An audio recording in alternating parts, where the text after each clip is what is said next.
Hello, Okay. Mamuka Andguladze. Mamuka is one of our partners in the Media Dialogue project since several years, coming from Georgia, and also involved in the whole problems with propaganda, with the wars, the war against Georgia, the Russian war against Georgia, 2018, and so a lot of common experiences to the day when the war and the aggression from Russia against Ukraine started. So the Caucasian view or the Georgian view to the things happening in Ukraine, I think it's also very important to understand what that means for the security in whole Europe and also the region. Mamuka, thank you very much that it's possible that we have this talk, and I think it's important, and it shows also that our network works, so that we can give the different opinions in the countries a voice. Thank you very much. Yeah, dear Wolf, thanks very much for inviting me and for support, first of all, and I hope that my friends, my colleagues, and all Ukrainians are in a difficult situation. My full support, and stay strong and glory the heroes. So once again, the whole world started talking about the Russian aggression, invasion, and plus the Georgian case like a playbook. So you remember the war in 2008, everybody spoke about the provocation and etc. But this case made clear that when the Russian authorities having intention to invade other countries, they're even creating the red flags, so unjustified. So this is totally unjustified aggression war. It's again independent democratic country which now protects itself. And my solidarity is towards the Ukrainian people, the whole country. And it's a tragic day, not only for Ukrainian people, the heroes who are protecting the country and dying, and the houses are bombed and etc., but for the whole democracy, because the way how the world is organized after Second World War, that all states should respect the frontiers, boundaries, do not interfere in the affairs of other countries. With this case, in the middle of Europe, the biggest country had been invaded by Russians.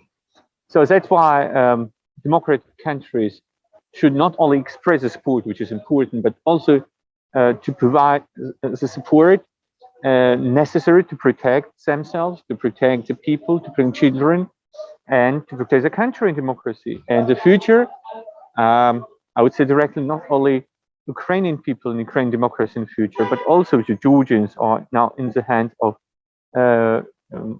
tough, very wormy, very diligent people, Ukrainians. And in case of Georgia now, I'm going to the rally, solidarity rally, and once again, this is the memories. So how it started, the war against Georgia in 2008, and the pretext and this disinformation campaign. It was like a playbook, and now the Russians are doing the same now against another independent sovereign country like Ukraine. And I'm sure the absolute majority of the Georgians expressing the support through different ways, of course, and supporting Ukraine's sovereignty, democracy, and the Ukrainian people.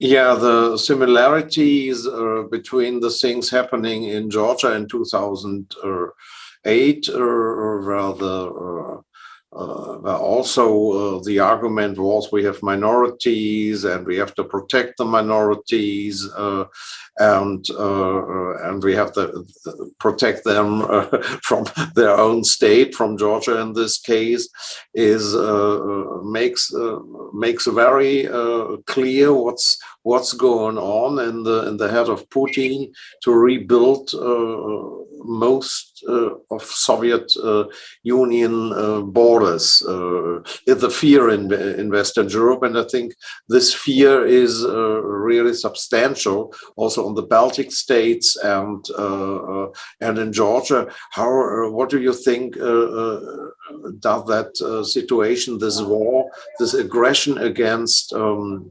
Ukraine means actual for Georgia too, and for the whole Caucasus region?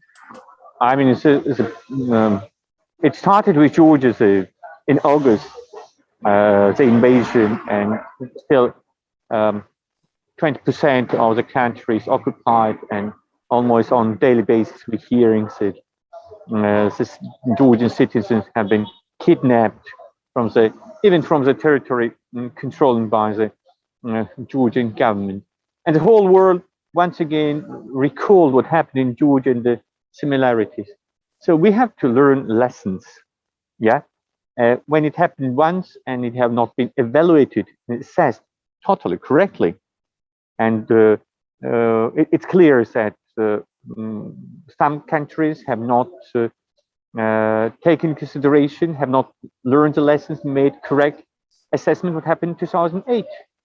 Then it happened in 2014, annexation, occupation, Ukrainian territories, and now what happens right now. So we all have to learn our lessons. So without support, without solidarity,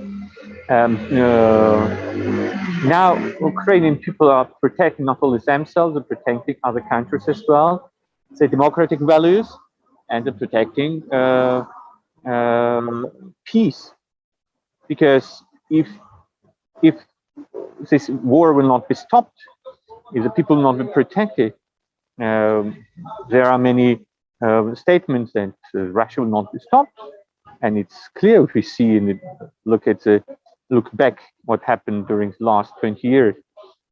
So that's why situation is very, very dangerous and dramatic, and we see on a minute basis what's happening, is attacks, bombardment, and etc.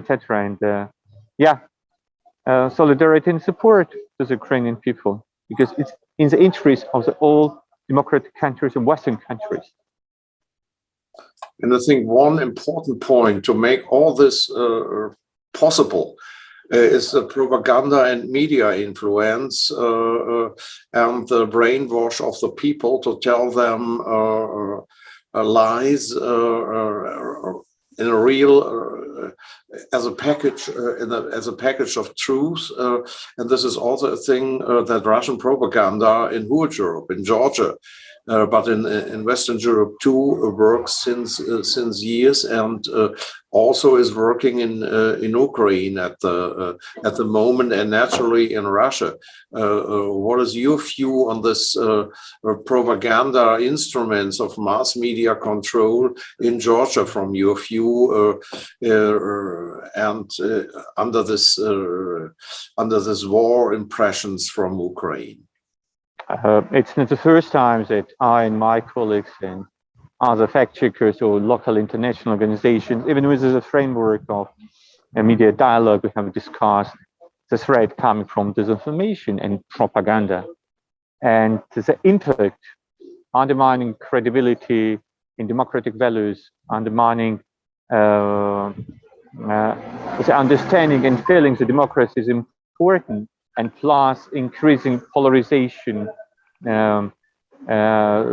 disseminating threat, and creating hostile environment.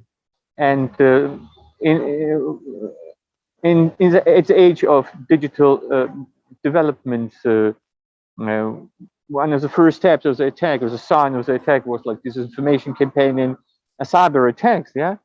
And the threat coming from propaganda is immense and very huge in Georgia, and we speak about them for many years.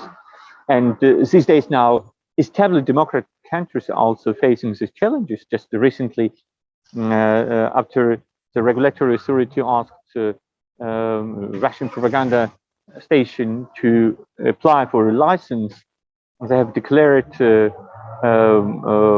going to declare it as a foreign agent, and plus stopped the accreditation for all journalists. So this is a reaction about the legal request by the independent authority.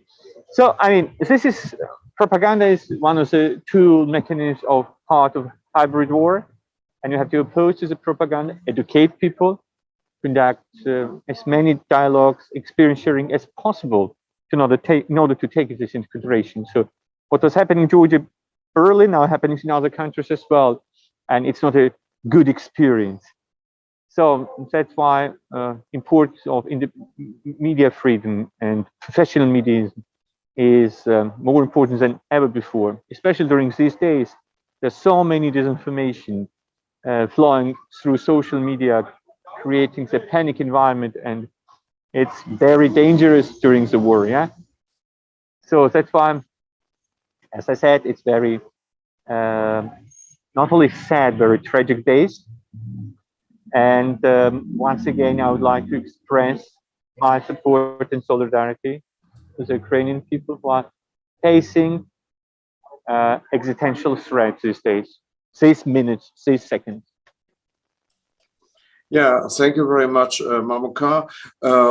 We are in touch. We will be in touch, and I think it's very important to continue the discussions in the near future, and naturally in the middle term future, to really give democracy a chance on our continent. And so in this dramatic hour, standing beside in solidarity with the people of Ukraine, thank you very much, and all the best for Georgia too, and all the best for you too, and thank you very much. Thank you. Your statement. Thank you.